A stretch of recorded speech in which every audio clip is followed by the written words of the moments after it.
Greetings, HSA. You're listening to HSAIR Homeschool Alumni's Internet Radio. I'm your host, Joshua Van Vleet.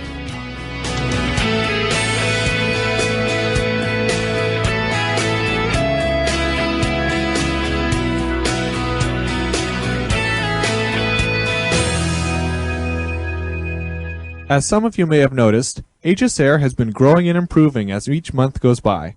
Most of this is due to the addition of a few new staff members we picked up along the way, some of whom you'll be hearing on this show. Without the help of HSAIR's volunteer staff, we wouldn't have a monthly edition of HSAIR. HSAIR depends on the creativity and ingenuity of its staff, and we are always looking for new people to join the team and help make HSAIR even better. So if you're interested in helping out with HSAIR, just send a PM of introduction to the official HSAIR profile so we can add you to our list of volunteers. And now, without further delay, we have an HSAIR interview by Susan B.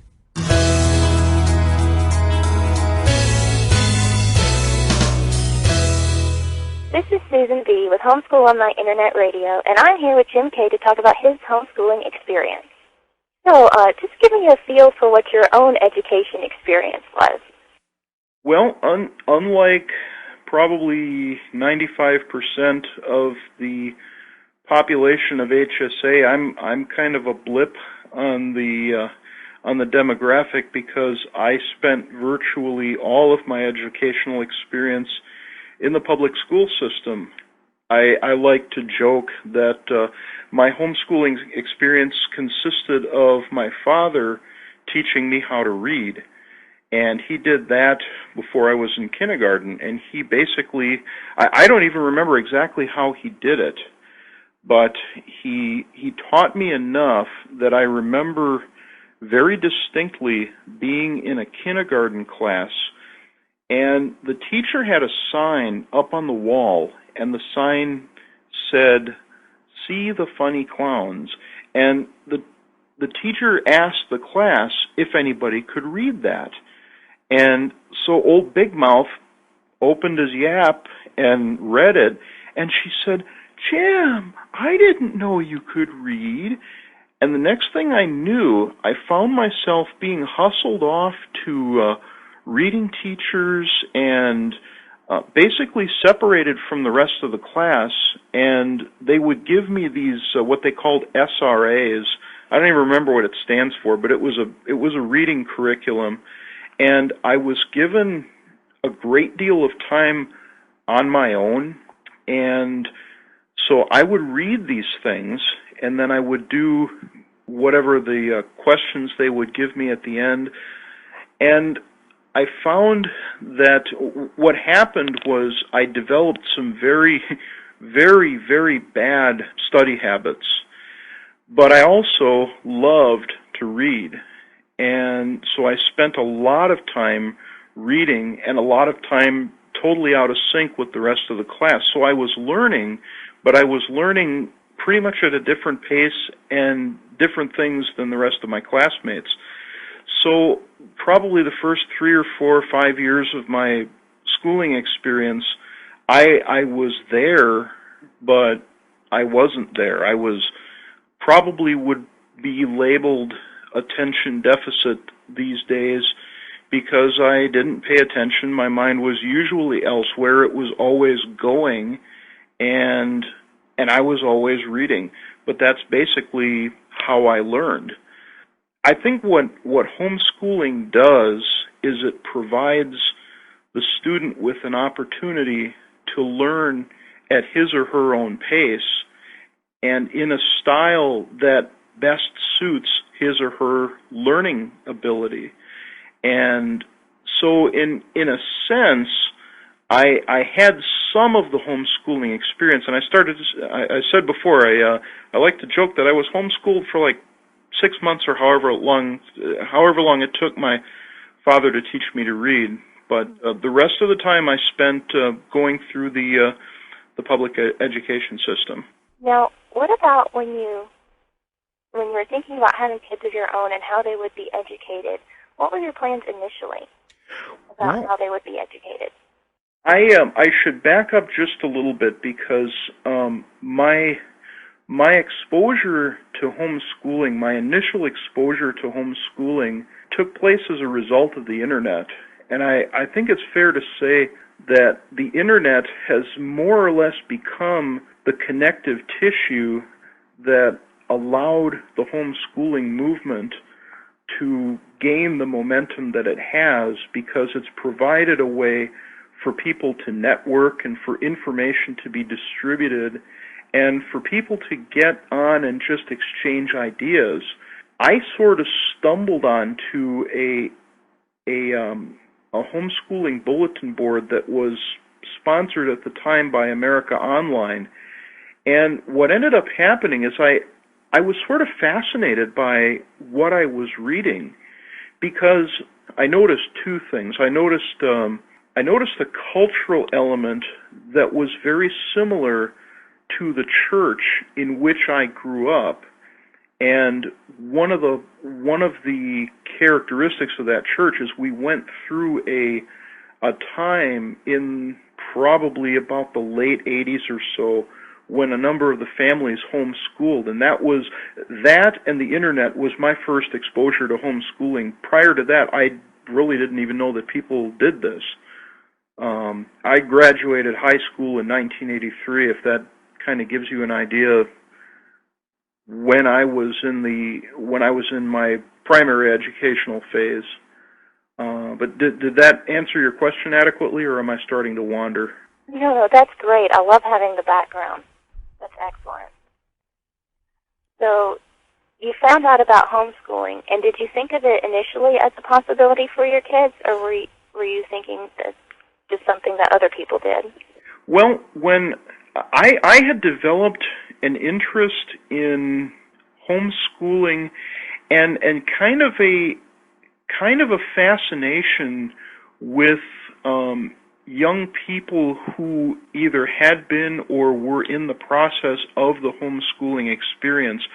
On this bulletin board in AOL that I became a part of, somehow either I opened up my big mouth and commented on something, or somehow I ended up getting to know a couple of these teens, and we just sort of developed an online friendship with this group of homeschooled teens and me. Sue and I did not have kids yet. We were probably 3 years or so from having our first child, and I had given thought to homeschooling. I was, to be honest with you, I was open to either homeschooling or Christian schooling or public school. I was going to give all three options equal consideration, but I don't think it was until Sue and I had gone to a homeschooling conference, there again, prior to having children, that the wheels began turning, and we kind of began to think that this was something that we could actually possibly do.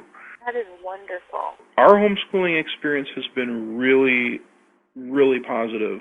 And for my daughter as well. My daughter is 6, my son is 8, and we are in our 4th year. I think we're in our 3rd or 4th year.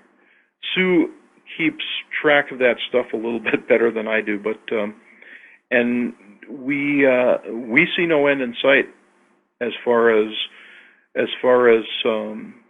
homeschooling our kids, because it has been working out very, very well.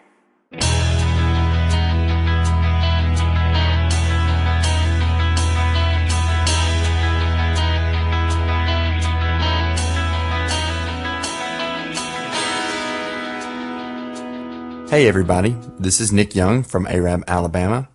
I'm new to the HSAIR staff, so hopefully you'll get to hear my voice a little bit more in the future. Quote from Abraham Lincoln on Mother's Day: "I regard no man as poor who has a godly mother." Hello HSA, I'm John Bryan, and I'm here to introduce you to HSAIR's brand new monthly feature. Each month, HSAIR will bring to you This Month in Homeschool History, a program dedicated to remembering past homeschool alumni who have impacted the world in which we live. On April 12, 1945, President Franklin D. Roosevelt died suddenly in Warm Springs, Georgia, being the only U.S. president to serve 4 consecutive terms. Thomas Jefferson, our second president, and author of the Declaration of Independence, was born on April 13, 1743, in Albemarle County, Virginia. Wilbur Wright, one of the famous Wright brothers who made the first successful airplane, was born April 16, 1867, in Millville, Indiana. On this same day, in 1889, film comedian Charlie Chaplin was born in London, England. Chaplin went on to receive an Academy Award and was knighted by Queen Elizabeth II. Last but not least, on April 22, 1864, Congress passed an act that placed "In God We Trust" on all newly minted U.S. coins. Other homeschool graduates who have April birthdays include fairy tale author Hans Christian Andersen, born 1805 in Odense, Denmark. He created 168 fairy tales for children, and the one you might perhaps remember the most is The Nightingale. And also African-American educator Booker T. Washington was born in April 1856. He was freed by the Civil War, and he taught himself the alphabet. In June of 1881, he was asked to become the principal of the new training school for blacks in Tuskegee, Alabama. And that's all for this month, folks. Brought to you by HistoryPlace.com and John Bryan in the great state of Arkansas. Next on HSAIR is The Story of Abigail by Emilie C. Hi, this is Emilie C. This edition of HSAIR spotlights a homeschool graduate named Abigail, born in Massachusetts. As a child, she traveled back and forth between the loving homes of her parents, her grandparents, and an uncle and aunt. Abigail's curiosity was encouraged and nurtured by her parents and relatives, who provided books in abundance, as well as training in firm moral values and feminine skills such as sewing, fine needlework, cooking, and hospitality. She took advantage of her father's extensive library, and she became well acquainted with Shakespeare, Moliere, and Locke. Abigail eagerly studied history, political theory, poetry, French literature, and theology. She came to be a strong supporter of education for women, believing that it aided them in their role as good wives and mothers, especially considering that they were responsible for at least the early part of their children's learning. As a grown woman, she continued her education by reading and attending lectures on scientific subjects such as electricity, magnetism, hydrostatics, optics, and pneumatics. She said, "Learning is not attained by chance. It must be sought for with ardor and attended to with diligence." Abigail's intelligence and love of reading, as well as her lively and warm personality, attracted the attention of a young Boston lawyer who soon married her. Abigail was his closest confidant, trusted advisor, and dearest friend, and their letters to each other were full of insightful discussions on politics and government theory. She supported and encouraged her husband through a distinguished political career that culminated in the White House. Their son later said, "She had been 54 years the delight of my father's heart, the sweetener of all his toils, the comforter of all his sorrows, the sharer and heightener of all his joys. It was but the last time when I saw my father that he told me that through all the good report and evil report of the world, in all his struggles and in all his sorrows, the affectionate participation and cheering encouragement of his wife had been his never-failing support, without which he was sure he should never have lived through them." This homeschool graduate, Abigail Adams, was distinguished as being wife of one president and mother of another, for her son John Quincy Adams went on to become president in his own time, who himself was largely homeschooled by his parents. He said this, "All that I am, my mother made me."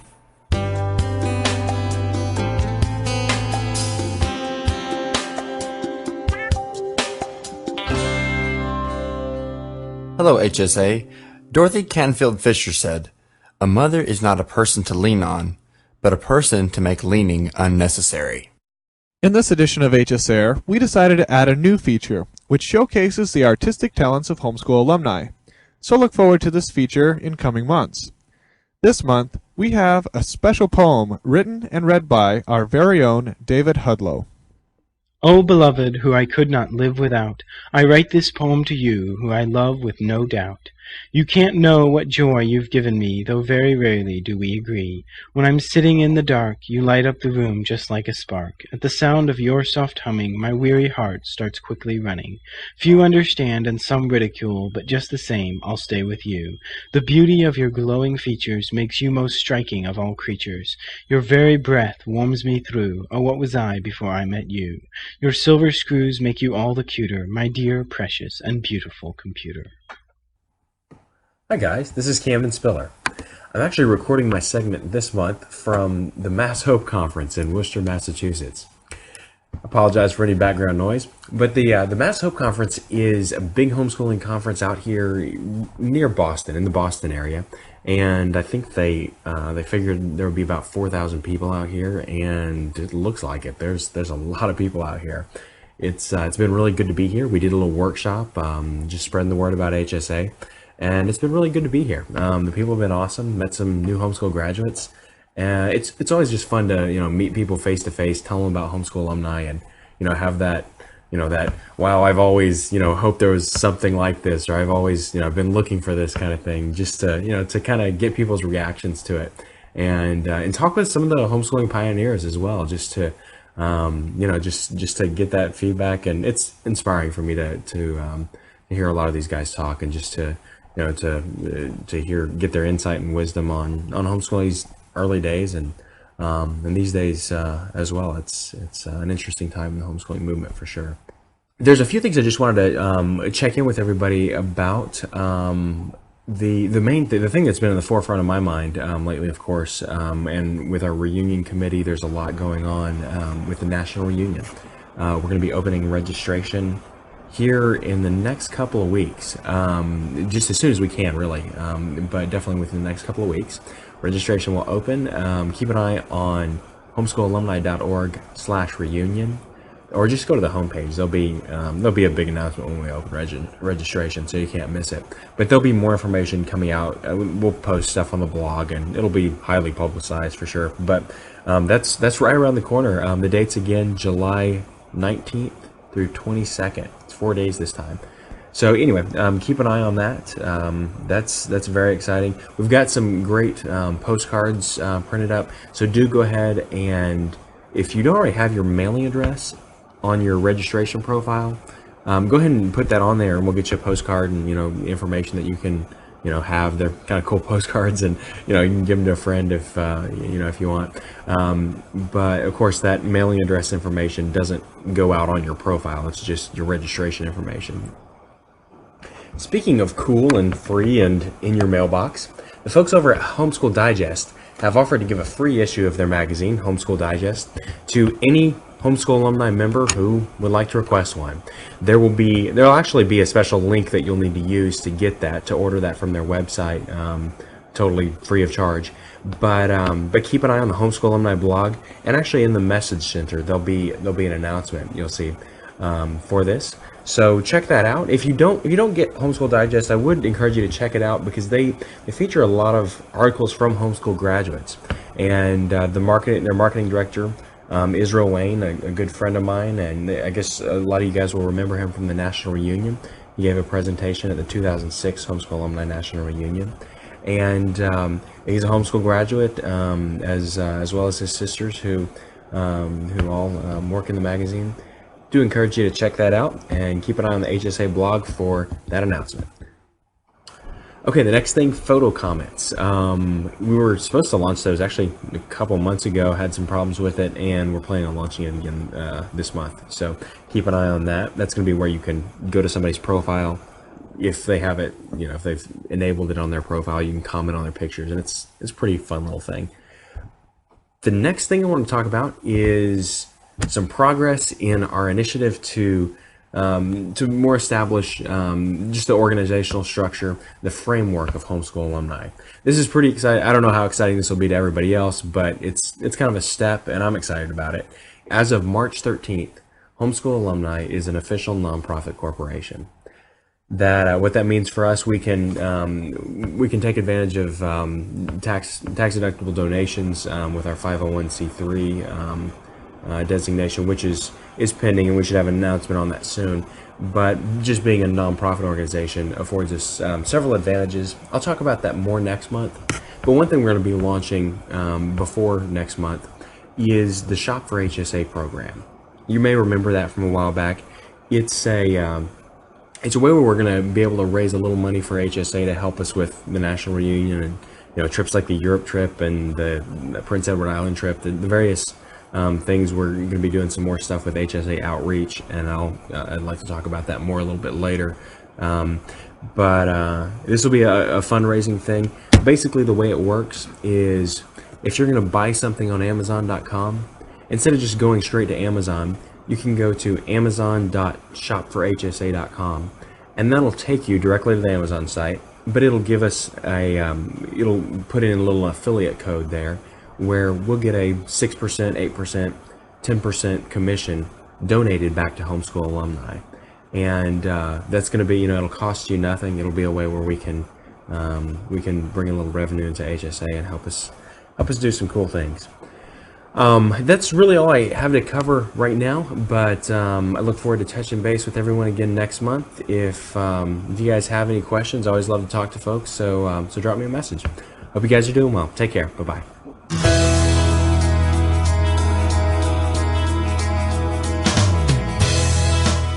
And that's all we have for this edition of HSAIR. Be sure to tune in next month for your regularly scheduled dose of homeschool alumni action and adventure. But before you go too far, please check out the HSAIR Mother's Day call-ins topic in the foyer for your opportunity to be a part of an HSAIR Mother's Day special feature. This is Josh Van Vleet with HSAIR, signing off. Every month we have a mystery guest. After a grueling selection process, I was chosen to be that lucky individual. When you finish listening to the program, go to the foyer and vote in the mystery guest poll. You have 4 choices. Which name do you think belongs to me? Thanks for listening to this month's edition of HSAIR. See you around HSA.